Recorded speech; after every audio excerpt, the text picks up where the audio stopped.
یہ واقعہ ہمارے ساتھ تب پیش آیا جب سسر کے فوت ہوتے ہی جیٹھ اور جٹھانی نے گھر فروخت کرنے کی ٹھان لی، جس میں ہم سب اکٹھے رہتے تھے۔ بڑا بھائی ہونے کے ناطے انہوں نے اپنی بات بالآخر منوا ہی لی۔ مکان فروخت کر ڈالا۔ ہمیں جو رقم ملی بہترین علاقے میں گھر لینے کے لیے ناکافی تھی۔ مکان کی تلاش الگ بڑا مسئلہ تھا۔ برائے فروخت تو مکان بہت دیکھے، مگر موزوں رہائش گاہ کا ملنا انتہائی کٹھن ترین مرحلہ تھا۔ 2 دن سے پراپرٹی ڈیلر نے کئی گھر دکھائے۔ ایک گھر میرے شوہر کو بہت پسند آیا۔ مجھے کہا کہ تم بھی چل کے دیکھ لو اور اماں کو بھی ساتھ لے چلو۔ جب پہلی بار میں نے مکان دیکھا تو مجھے عجیب کراہیت کا احساس ہوا۔ یہ شہر سے کافی دور ایک الگ تھلگ سی کالونی تھی۔ مکان جتنا شاندار اور مضبوط تھا، مالیت اس حساب سے بہت کم تھی۔ میرے شوہر کو اس وجہ سے بھی اسے خریدنے کی چاہ تھی۔ ہاں بولو سعیدہ، اب کیا کہتی ہو؟ خرید لیں؟ آبادی سے اتنی دور الگ تھلگ سی جگہ ہے رحیم، میرا جی گھبرائے گا۔ خوبصورت ہونے کے باوجود مجھے کچھ ہیبت سی محسوس ہو رہی تھی۔ ارے نہیں یار، رہنے کا مزہ تو اسی میں آئے گا۔ رحیم نے میرا مذاق اڑایا۔ ایسا مزہ الگ تھلگ اور پرسکون جگہوں پر ہی تو ہوتا ہے، اور شہر سے دوری بڑی بات نہیں۔ تم کون سا روز روز گھر سے نکلتی ہو؟ ہمارے پاس گاڑی ہے، وہ کچھ اترائے۔ میری ساس جو قریب کھڑی ہم دونوں کا انداز گفتگو سن رہی تھیں، آگے بڑھیں اور بیٹے کے کندھے پر ہاتھ رکھتے بولیں، رحیم بیٹا، میری مانو تو گھر خریدنے سے پہلے کسی مولوی کو ایک بار ضرور دکھا لو، بہتر رہے گا۔ اور جب سامان شفٹ کریں گے تب ایک بار قرآن ضرور پڑھوا لیں گے، کہتے ہیں۔ مجھے تسلی دی۔ ٹھیک ہے امی، آپ کو پسند ہے تو لے لیتے ہیں۔ میں نے ساس کی بات کو اہمیت دیتے ہوئے ہاں کر دی۔ وہ جہاں دیدہ خاتون تھیں، زمانے کے اسرار و رموز سے واقف تھیں۔ مجھے تسلی ہو گئی۔ رحیم بہت خوش تھے۔ سارے گھر کو اچھے سے دیکھتے ہم نے پراپرٹی ڈیلر کو بھی ہاں کر دی۔ 15 دن کے اندر ہم سامان سمیت گھر میں شفٹ ہو گئے۔ 5 کمروں پہ مشتمل گھر ہمارے خوابوں کی تعبیر تھا۔ ساس ہمارے ساتھ ہی آ گئیں کیونکہ جٹھانی کو ان کی موجودگی پسند نہیں تھی۔ ہماری گلی میں ابھی 2 ہی گھر بنے تھے، باقی گلی میں پلاٹ ٹکڑوں کی صورت میں چھوڑ دیے گئے تھے، جبکہ دوسری گلی خوبصورت مکانات سے مکمل ہو چکی تھی۔ بچوں کے اسکول بھی زیادہ دور نہ تھے اور خریداری کے لیے مارکیٹ 20 منٹ کے فاصلے پر تھی۔ ضروریات زندگی کی تمام سہولیات میسر ہونے کے باوجود مجھے یہ بات ہضم نہ ہو پا رہی تھی کہ ہماری گلی میں صرف 2 گھر بنا کر چھوڑ دیے گئے تھے۔ حیرت کی بات یہ تھی کہ دوسرا گھر ابھی تک خالی پڑا تھا۔ نہ اسے کسی نے رینٹ پر دیا اور نہ اسے فروخت کیا گیا تھا۔ زندگی کے دوسرے معاملات میں الجھ کر میں وقتی طور پر بھول گئی۔ عجیب سی بستی تھی جہاں پیلے اور زرد رنگ کے چھوٹے چھوٹے گھر بنے تھے۔ ان کے دروازوں پر عجیب سی شکلوں والی عورتیں کھڑی تھیں۔ ان کی آنکھیں غیر معمولی طور پر چمکیلی اور نوکدار تھیں۔ ایسا لگ رہا تھا جیسے ان سے نکلتی روشنی مجھے چند پل کے لیے ساکت کر دیا ہو۔ یہاں کیوں آئی ہو؟ لمبے منہ والی ایک بوڑھی عورت مجھے دیکھ کر چلائی۔ اس کے چہرے پر جا بجا جھریوں نے احاطہ کیا ہوا تھا۔ کھردرے لمبے مگر سفید بال اس کی پشت پر سانپوں کی مانند لہرا رہے تھے۔ اس کی ناک بھی ضرورت سے زیادہ لمبی تھی۔ میں یہ سامنے میرا گھر ہے، میں وہاں اپنی فیملی کے ساتھ رہتی ہوں، یہ ہماری جگہ ہے۔ دروازے پر کھڑی دوسری عورت بھیانک انداز میں چلائی اور یکدم آگے بڑھتے اپنی خونخوار نگاہیں مجھ پر گاڑ دیں۔ میں سہم کر پیچھے ہٹی۔ میرے چہرے پہ ہوائیاں اڑ رہی تھیں، پورے جسم پر جیسے یکدم لرزہ طاری ہو گیا، سانس ایسے دھونکنے کی مانند چلنے لگی۔ نور بانو رک جا، اس بڑی عورت نے اسے ہاتھ کے اشارے سے روکا۔ وہ جو شاید مجھ پر حملے کرنے کو بڑی تھی، ایک دم رک گئی۔ اطلش بی بی، ہم پہلے ہی ان لوگوں سے نقصان کروا چکے ہیں، اب اور برداشت نہیں کر پائیں گے، بہتر ہوگا یہ لوگ خود ہی نکل جائیں۔ وہ ہنوز غصے میں تھی۔ ہاں میں دیکھتی ہوں، تم چپ رہو، اسی کھردری شکل والی بڑی عورت نے سختی سے اسے ٹوکا۔ ہم تمہیں محبت سے کہہ رہے ہیں، ضد کرو گی تو پھر ہم اپنی قوم سے تمہیں بچا نہیں پائیں گے۔ کہتے اپنے ہاتھ سے 3 بار عجب سا اشارہ کیا تو وہاں کھڑی سبھی خواتین باری باری اس زرد انڈے نما گھروں میں جانے لگیں۔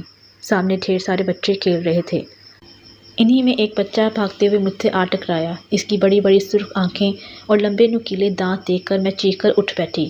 کیا ہوا؟ میرے چیخنے پر رحیم ہڑبڑا کے اٹھ بیٹھے۔ وہ مجھے اتنا یاد ہے، میں اٹکتے سامنے دیوار کی جانب اشارہ کرتی جا رہی تھی۔ مجھے سامنے دیوار نہیں، وہی زرد گھر نظر آ رہے تھے۔ پھر جیسے میں غنودگی میں ہڑبڑاتی کب سوئی میں نہیں جانتی، مگر صبح سویرے رحیم کے ساتھ میری ساس بھی مجھے عجیب نظروں سے دیکھ رہی تھیں۔ کیا ہوا امی؟ میں فرتے حیرت میں تھی کہ دونوں کا انداز ایک جیسا تھا۔ رات بھر رحیم کے ساتھ میں بھی تیری چارپائی کے ساتھ لگی اول فول سنتی رہی۔ کس دنیا میں گئی تھی جہاں تجھے پریاں اور چڑیلیں نظر آ رہی تھیں؟ پریاں اور چڑیلیں؟ مجھے شدید حیرت ہوئی۔ ہاں، پریاں اور چڑیلیں، ساس نے اور تیز آواز کے ساتھ ابرو کھینچے۔ امی جانے دیں، شاید یہ خواب میں ڈر گئی تھی، مجھے لگتا ہے اسے یاد نہیں۔ رحیم نے میرا دفاع کرتے ہوئے امی کو بہلایا، اور حیرت کی بات یہ تھی کہ مجھے بھی کوشش بسیار کے باوجود کچھ یاد نہیں آ رہا تھا کہ آخر ہوا کیا تھا۔ اسی اثنا میں رحیم نے مجھے کچھ رقم دی تاکہ میں بچوں کے لیے کچھ شاپنگ کر لوں۔ میں نے جی اچھا کہتے ہوئے رقم تھام لی اور ناشتہ بنانے اٹھ کھڑی ہوئی، جبکہ امی وقفے وقفے کن اکھیوں سے مجھے دیکھ رہی تھیں۔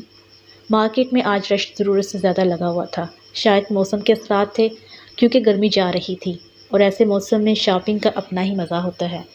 امی نے اپنے لیے نئی شال لی، میں نے دونوں بچوں کے یونیفارم کے ساتھ نئے جوتے بھی لے لیے اور اپنے لیے ایمبرائڈری کا بہت نفیس سوٹ پسند کرتے ہوئے اپنے بھاؤ تاؤ کرنے لگی۔ تم سے کہا تھا نا کہ یہاں سے چلی جاؤ، لگتا ہے تم لوگوں کو سبق سکھانا پڑے گا۔ زرد لباس میں ملبوس وہ 70-80 سالہ عورت میرے بائیں جانب کھڑی خونخوار نگاہوں سے گھور رہی تھی۔ اس کے سنسنی خیز خوفناک لہجے پر میرا خون خشک ہو گیا۔ میں جو رات والا خواب مکمل طور پہ بھول چکی تھی، چپاک سے میرے سامنے آ کھڑا ہوا۔ دکاندار مجھے آوازیں دیتا رہ گیا، مگر میں کان منہ لپیٹے مارکیٹ سے بھاگ کھڑی ہوئی۔ میرا جسم سوکھے پتے کی مانند ایسے لرز رہا تھا جیسے برسوں سے بیمار ہوں۔ میں نہیں جانتی امی کیسے ہانپتے کانپتے پیچھے دوڑی آئیں اور مجھے گاڑی میں لا بٹھایا۔ کچھ دیر کے بعد ہم دونوں گھر کے سامنے کھڑی تھیں اور رحیم دروازہ تھامے ہم دونوں کو گھورے جا رہے تھے۔ 3 دن ہو گئے تھے، میرے منہ سے رٹے رٹائے جملے تواتر سے جاری تھے کہ ہمیں یہاں نہیں رہنا۔ رحیم کے ساتھ امی بھی شدید پریشان تھیں۔ بچے الگ حواس باختہ نظر آئے، مگر میں اپنی بات پر ڈٹی رہی۔ میں سارا دن کمرے میں پڑی گھر خالی کرنے کی رٹ لگائے رکھتی، کیوں نہ لگاتی۔ نور بانو سامنے دیوار سے چپکی اپنی خونخوار نگاہوں سے گھورتی رہتی اور میں مارے ڈر اور خوف کے وہی جملے دہراتی رہتی جو وہ کہتی۔ شاید رحیم کو میری بات کا کبھی یقین نہ آتا اگر وہ واقعہ ان کے ساتھ رونما نہ ہوتا۔ اس دن کام سے واپسی پر انہیں دیر ہو گئی۔ جو ہی انہوں نے لمبی تاریک گلی میں قدم رکھا، نکڑ کے خالی گھر میں جلتی روشنی دیکھ کر انہوں نے سکون کی سانس لی کہ چلو گلی میں دونوں گھر آباد ہو گئے، اب سعیدہ کو بھی کوئی شکایت نہیں ہوگی۔ سنیے، قریب سے گزرتی کسی عورت کی آواز پہ رحیم کے قدم رک گئے۔ انہوں نے گھما کے چہرہ ادھر کیا تو ایک خوبصورت چہرے کو داخلی دروازے پر استدعا پایا۔ وہ انہیں دیکھ کر بے اختیار مسکراتی۔ جی کہیے، رحیم نے نیک رائے دار سمجھتے ہوئے خوش اخلاقی کا مظاہرہ کیا۔ وہ پوچھنا تھا اب آپ کی بیگم کیسی ہیں؟ اب بھی بہکی بہکی باتیں کرتی ہیں کہ انہیں دانتوں تلے لب مسکرائے، جبکہ رحیم اس غیر متوقع جملے پہ سٹ پٹا سے گئے۔ جی آپ کیسے جانتی ہیں؟ کیا آپ گھر گئی تھیں؟ وہ بکھلا سے گئے۔ ارے نہیں رحیم صاحب، میں بھلا کیوں جاؤں گی؟ صبح کام کے لیے ملازمہ لگائی ہے، وہی بتا کر گئی تھی کہ آپ کی بیگم دماغی طور پر، کہتے ہوئے وہ رک گئی۔ ارے نہیں نہیں، میری بیگم پاگل نہیں ہے۔ رحیم کو اس کی معنی خیز بات بری لگی تو جلدی سے اس کی بات کاٹ دی۔ بس کچھ دنوں سے پریشان سی ہیں، جلد ہی ٹھیک ہو جائیں گی۔ یہ کہتے ہوئے انہوں نے اجازت طلب کی کہ کہیں کچھ اور ہی نہ پوچھ لیں۔ اچھا سنیے تو، وہ یکدم بولیں، اس بار اس کی بات مان لیجیے گا، آپ کا ہی فائدہ ہے، نہیں تو نقصان اٹھائیں گے۔ اس کا کہکا بڑا جاندار تھا۔ نہ جانے اس عورت میں کیسا زہر تھا کہ رحیم کوشش بسیار کے باوجود پوچھ نہ پائے۔ کیسا نقصان؟ اس عورت سے چھٹکارا حاصل کرنا مشکل ہی نہیں ناممکن لگ رہا تھا۔ رحیم نے جلدی سے اجازت طلب نگاہ ڈالتے گھر کی راہ لی۔ رحیم جب گھر داخل ہوئے تب سبھی سوئے پڑے تھے۔ لباس تبدیل کرنے کے بعد کھانا کھانے کے لیے وہ جو ہی کچن میں داخل ہوئے تب ان کی نگاہ سامنے والے گھر پہ پڑی جو روشنیوں سے نہایا عجب منظر پیش کر رہا تھا۔ ارے ابھی تو اس گھر میں سوائے اس عورت کے کوئی نہ تھا، اور اب یہ برقی کمکمیں جیسے شادی کا ماحول ہو۔ یہ یکدم اچانک کیسے؟ رحیم کا ماتھا ٹھنکا۔ کھانے کا ارادہ ترک کرتے رحیم کمرے میں آ کر لیٹ گئے، مگر عورت کی سحر زدہ ہنسی اور برقی کمکموں نے ان کی آنکھوں سے نیند اچک لی۔ صبح ناشتے کی میز پہ والدہ سے باتیں کرتے رحیم نے اچانک اس عورت کا ذکر چھیڑ دیا۔ امی کچھ پل حیرت سے رحیم کو دیکھتی رہیں، پھر لا علمی کا اظہار کیا کہ یہاں تو کوئی ملازمہ نہیں آئی، اور جس گھر کی تم بات کر رہے ہو وہ کل تک تو بالکل خالی تھا، کب ہمسائے آئے، کب سامان، وہ کچھ نہیں جانتی۔ میں بھی آنکھیں کھولے گم گو کیفیت میں ان کی باتیں سن رہی تھی، مگر کچھ کہنے کی پوزیشن میں نہ تھی کیونکہ نور بانو اب بھی میرے سامنے کھڑی مجھے گھور رہی تھی۔ اس دن حسب توقع رحیم خاموشی سے ناشتہ کر کے باہر نکل گئے۔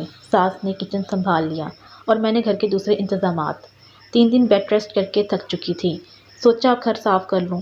حیرت کی بات یہ ہوئی کہ نوربانو جو ہر جگہ مجھے نگاہوں کے حصار میں رکھے ہوئے تھی، آج غائب تھی۔ ابھی دوپہر کے 2 ہی بجے تھے کہ رحیم ایک پختہ عمر کے شخص کو لے کر گھر داخل ہوئے۔ چہرے پر لمبی بارش داڑھی، سر پر سفید ٹوپی۔ ان کے آنے سے گھر پر خوشبو سی پھیل گئی۔ ان کا آنا ہمارے لیے اچنبے کی بات تھی۔ ساس ظہر کی نماز ادا کر رہی تھیں اور میں بچوں کو کھانا کھلا کر ہوم ورک کروا رہی تھی۔ رحیم گھر والوں کو یہیں بلا لاؤ تاکہ سب کو ایک ہی بار دیکھ لوں۔ تسبیح کو ہاتھ میں گھمائے وہ صوفے پہ آلتی پالتی مارے بیٹھ گئے۔ کچھ ہی دیر بعد ہم سب اس بزرگ کے سامنے بیٹھے تھے، جبکہ وہ آنکھیں بند کیے کوئی ورد پڑھ رہے تھے جو ہماری سمجھ میں نہیں آیا۔ کیا نام ہے تمہارا؟ انہوں نے اپنی سرخ نگاہیں مجھ پہ جمائی، جبکہ میں باقاعدگی سے ان کی نگاہوں میں گھور رہی تھی۔ شاید میں نادیدہ طاقت کے زیر اثر تھی۔ جناب یہ میری بیوی ہے، اس کا نام سعیدہ ہے۔ اچانک رحیم بکھلا گئے۔ تم خاموش رہو رحیم، میں نے جس سے پوچھا ہے وہ خود بتائے گی۔ اس شخص نے سختی سے رحیم کو جواب دیا۔ ہاں اب بتا، کیا نام ہے تمہارا؟ کہاں سے آئی ہو اور کیا چاہتی ہو؟ تسبیح باقاعدگی سے گھوم رہی تھی۔ نوربانو۔ سرسراتی آواز پہ رحیم اور اس کی ماں نے سعیدہ کی جانب خوف سے دیکھا۔ اس فیملی کو کیوں تنگ کر رہی ہو؟ چاہتی کیا ہو؟ ورد کرتے ہوئے سوال داغا کیا۔ یہ میرا گھر ہے، میں یہاں اپنے بچوں کے ساتھ صدیوں سے رہ رہی ہوں، مگر یہ لوگ یہاں قابض ہو گئے ہیں، میں کسی بھی صورت یہ برداشت نہیں کروں گی، وہ غصیلے لہجے میں بولی۔ مگر اب یہ لوگ گھر خرید چکے ہیں تو اب یہ گھر ان کا ہوا، تم اب یہ جگہ چھوڑ کر جا سکتی ہو، بابا جی نے تحکم سے کہا۔ نہیں، ہرگز نہیں، میں یہ گھر کبھی نہیں چھوڑوں گی، اور اگر یہ لوگ یہاں رہیں تو انہیں بھی مرنا ہوگا جیسے ہم سب یہاں رہتے ہیں۔ کیا مطلب؟ بابا جی کی تسبیح پہ گھومتی انگلیاں پل بھر کے لیے رکیں۔ وہ ایک دم ہنسی۔ اتنے بڑے عامل ہو، ابھی تک نہیں جان پائے کہ ہم یہاں کیوں رہتے ہیں اور کیوں کسی اور جگہ پہ نہیں جا سکتے؟ وہ گھوری۔ اس کی بات پہ بابا جی آنکھیں بند کیے مراقبے میں چلے گئے۔ کافی دیر کے بعد آنکھیں کھولیں تو نوربانو جا چکی تھی۔ تم لوگوں کو یہ گھر چھوڑنا ہوگا۔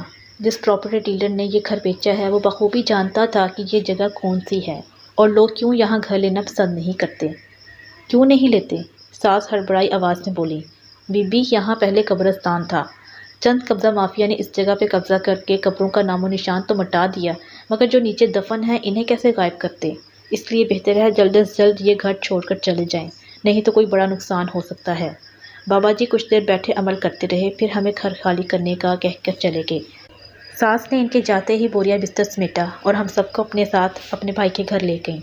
2 ہفتے سے ہم یہی ہیں، اب مجھے نوربانو نظر نہیں آتی، شاید وہ یہی پیغام دینے کے لیے مجھے نظر آئی تھی۔ ہم انسان ہوتے ہوئے اپنے فائدے کے لیے جھوٹ بول کر کسی کا نقصان کرتے نہیں چکتے، جیسے پراپرٹی ڈیلر نے جھوٹ بول کر گھر بیچا، اب اسی گھر پہ برائے فروخت کا بورڈ لگا دیا گیا۔ اب جب تک وہ فروخت نہیں ہوگا تب تک ہمیں یہیں رہنا ہوگا۔